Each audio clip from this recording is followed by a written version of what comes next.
My name is Aliya Khan, and I'm a clinical professor of medicine at McMaster University. I'm the director of the Calcium Disorders Clinic, which is a tertiary referral center for parathyroid and calcium and metabolic bone diseases in Canada. And I'm also the director of the fellowship in metabolic bone disease. And my research interests are in parathyroid disease, hypoparathyroidism, and hyperparathyroidism, and rare metabolic bone diseases. Hypoparathyroidism is a condition where we have inadequate parathyroid function, and if we don't have PTH, then we are going to have low levels of serum calcium, because PTH is a critical hormone to maintain normal calcium and phosphate homeostasis. So in the absence of parathyroid hormone, serum calcium will be low, urine calcium will be high, and high urine calcium is a problem because it causes kidney stones and nephrocalcinosis and chronic kidney disease. And also phosphate is high because PTH helps to reduce phosphate. It has a phosphaturic effect. So if we don't have PTH, phosphate levels climb and bind with calcium and cause intracranial calcification. They can cause calcification in the lens and cause cataracts. They can cause calcification in the vasculature. They can cause ectopic calcification as well. And so they're multi-system manifestations of hypoparathyroidism, and this is a serious issue. And that's a really important point, and you can have hypoparathyroidism after neck surgery, so it can be post-surgical, and 85% of patients who do have hypoparathyroidism have it following neck surgery, so the parathyroid tissue has been destroyed or devascularized. It can also be due to genetic causes or autoimmune causes or inflammatory causes, or it could be because of infiltrative causes or because of abnormalities in magnesium or following radiation exposure, and these are non-surgical causes. So usually patients who have non-surgical hypoparathyroidism present in a catastrophic situation because they may have symptoms of hypocalcemia with numbness and tingling, and these are usually young people, and those symptoms get ignored until their calcium goes down so low that they'll end up with a seizure. It could happen while they're driving. They could have a seizure, they could have a catastrophic event, they end up in emerge and they find out that their calcium is very low. Patients who are post-surgical hypoparathyroidism, these patients might not even be informed by their surgeon who did the surgery that they have actually removed all parathyroid tissue or damaged the parathyroid glands, and the patient may simply be told, yeah, you know, your parathyroid function isn't that good, you might have to take some calcium. And they don't recognize that now they have a lifelong condition that is associated with significant morbidity, and this is a life-changing situation.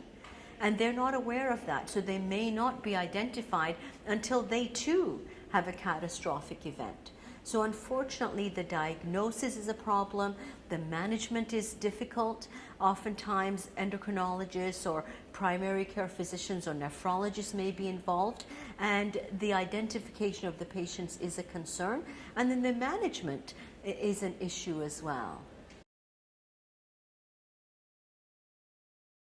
We need to give back calcium, and we give back active vitamin D because patients who have hypoparathyroidism actually have a 2-hormone deficiency. Not only do they not have PTH, but because PTH enhances the conversion of 25D to 125D, they also have a deficiency of 125D. So they have difficulties with absorption of calcium and phosphate from the bowel. And they have inadequate levels of PTH, so they can't access calcium from the skeleton, and they have a renal calcium leak, so the calcium levels are low. So we can give back calcium, and we recommend that we give it with food. So if they take it with meals, and that will help to bind the phosphate that's in the food because the phosphate levels are high. So we need to lower phosphate, and we need to increase calcium. So we give calcium with food, and we also give back active vitamin D, so we give calcitriol. And we can give calcitriol once or twice a day because its half-life is 6 to 8 hours. You can't take all your calcitriol first thing in the morning. You have to take it in split doses to ensure that we have adequate calcitriol to last the whole day.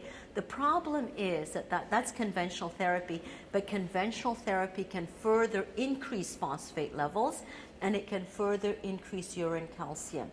So it can actually increase the long-term complications of hypoparathyroidism. I have presented the 3-year data of the phase 3 trial of Palopegteriparatide in comparison to conventional therapy and long-term data. So after week 26, all patients were switched over to Palopegteriparatide, and now we have 3-year data. And what we've seen is that Palopegteriparatide was able to normalize serum calcium, and it was also able to drop urine calcium. It was able to decrease phosphate, a decreased calcium phosphate product. It was well tolerated, and it was effective in improving quality of life.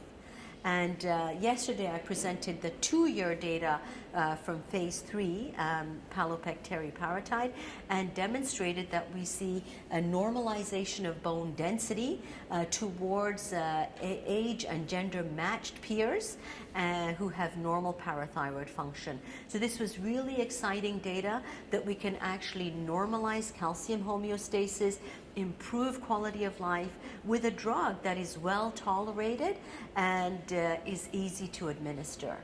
It has been approved now by the FDA, and it's also been approved in Europe and many countries, and it is actually the only drug that has been approved for chronic hypoparathyroidism in adults. And it's a very valuable addition because conventional therapy, as we've mentioned, is associated with further increases in the long-term complications of hypoparathyroidism. So if we're able to normalize calcium and phosphate homeostasis, this is a very welcome addition to our treatment options with hypoparathyroidism. So this drug is going to be very valuable for patients who have hypoparathyroidism, especially those people with complications. If they've got kidney disease, if they've got renal calcification, they've had kidney stones, they've had admission to hospital with hypercalcemia, hypocalcemia, patients who have intracranial calcification, patients who have cardiovascular disease, patients who can't tolerate high doses of conventional therapy, or who have compliance problems, or who might have APS1, who might have malabsorption, cannot take high doses of conventional therapy. All these patients can now be treated with replacement, with hormone replacement therapy. And this is very valuable. So I think that this is a very useful option for patients with hypoparathyroidism. We are going to be looking at pediatric patients, and we need to get pediatric data for children who have hypoparathyroidism. And we're going to continue to monitor long-term complications. So our understanding of hypoparathyroidism continues to evolve. We recognize that there are many unmet needs with patients who have hypoparathyroidism, and our knowledge continues to improve, and our ability to address the short-term and the long-term complications of hypoparathyroidism is continuing to get better.